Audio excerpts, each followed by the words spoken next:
Selamat pagi, Shalom. Alkitab mengatakan bahwa kebaikan Tuhan membuat orang bertobat. Kalau kita perhatikan bahwa Alkitab juga mengatakan kalah kejahatan dengan kebaikan.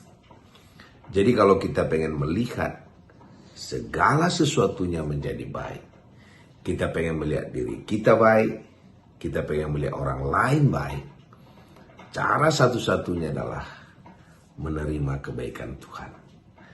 Karena seandainya pun kita jahat, kalau kita selalu terima kebaikan Tuhan, maka kebaikan Tuhan itu mengalahkan kejahatan kita.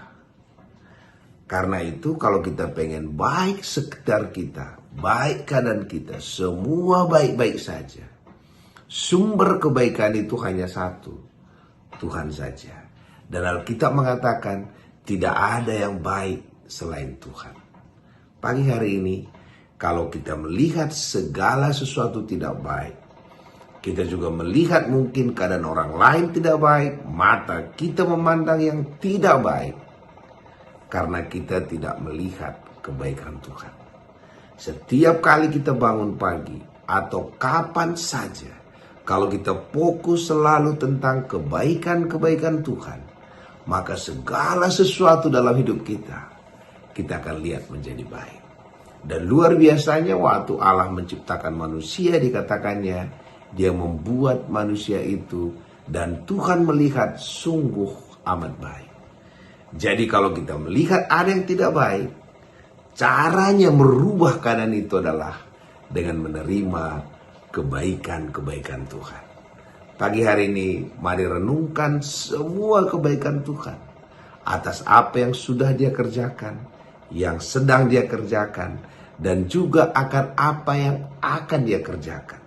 Bukan berarti tidak ada tantangan. Tantangan itu selalu ada. Tetapi kebaikan Allah jauh lebih besar daripada setiap tantangan yang kita hadapi. Karena itu, mari nikmati kebaikan Tuhan. Maka segala sesuatu kita akan lihat menjadi baik. Terpuji nama Tuhan. Selamat pagi, Shalom. Begitu banyaknya nama Tuhan. Yesus katakan dia adalah jalan, kebenaran, dia hidup. Tapi ada salah satu nama yang disebut tentang dirinya. Dia mengatakan dia sahabat kita. Kalau kita bicara soal kata sahabat, kalau kita katakan, oh dia sahabatku, yang kita pikirkan apa? Yang kita pikirkan dialah tempat curhatku, yang menerima aku apa adanya, yang tidak menghakimi aku waktu aku ada salah, yang akan mengingatkan aku, dan banyak hal. Semua orang membutuhkan sahabat. Semua orang mencari sahabat. Kemana-mana orang dia cari, ada teman gak di situ? Ada sahabat gak? Sahabat itu lebih dekat daripada teman. Dan Tuhan mengatakan, kupanggil engkau sahabat. Kepada sahabat itu kita akan menceritakan apa yang kita gak ceritakan ke orang lain. Kepada sahabat itu kita bisa ceritakan semua keberadaan kita. Kalau kita bisa curhat apa saja. Maka waktu Tuhan bilang bahwa dia sahabat kita, dia pengen kita menceritakan apa saja. Maka dikatakan dalam buku Filipi, nyatakanlah segala keinginanmu. Bahkan nyatakan semua kegelisahanmu kepada Tuhan. Bisa cerita apa saja dia sebagai sahabat. Jadi Tuhan menyiapkan dirinya tempat kita untuk menceritakan apa saja. Dan Alkitab mengatakan, dan dia memakluminya. Jadi pagi hari ini kalau kita merasa kita tidak ada tempat kita untuk curhat, tidak ada orang yang dekat dengan kita merasa kesepian, kita merasa sendiri, ada sahabat kita. Sahabat yang bisa kita ajak bicara 24 jam. Sahabat yang tidak pernah menghakimi kita. Sahabat yang mengerti segala sesuatu tentang kita. Dan waktu dia mengerti, dia tahu semua keadaan kita. Tapi dia juga menerima kita. Maka kalau kita perhatikan, kenapa Yesus membuat banyak sekali nama-namanya? Biar dia menjadi segalanya bagi kita. Pagi hari ini, jangan sensor doa kita.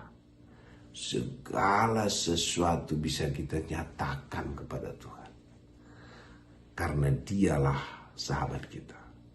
Kita lihat Petrus, dia tidak sensor doanya. Waktu dilihatnya Yesus jalan di atas air. Petrus juga tahu, gak mungkin jalan di atas air. Petrus katakan, suruh saya jalan. Kalau sampai dia sensor doa dia berpikir, aku udah coba-coba jalan tak bisa, maka dia tidak akan pernah berjalan di atas air.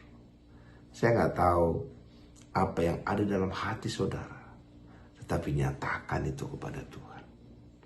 Nyatakan hal-hal yang tidak masuk di akal itu kepada Tuhan. Dan karena dia sahabat kita, dia memaklumi kita, dia mengerti kita, dan dia tidak pernah menolak kita.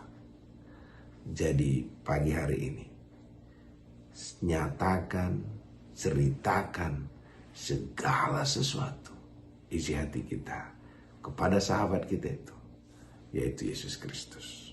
Terpuji nama Tuhan.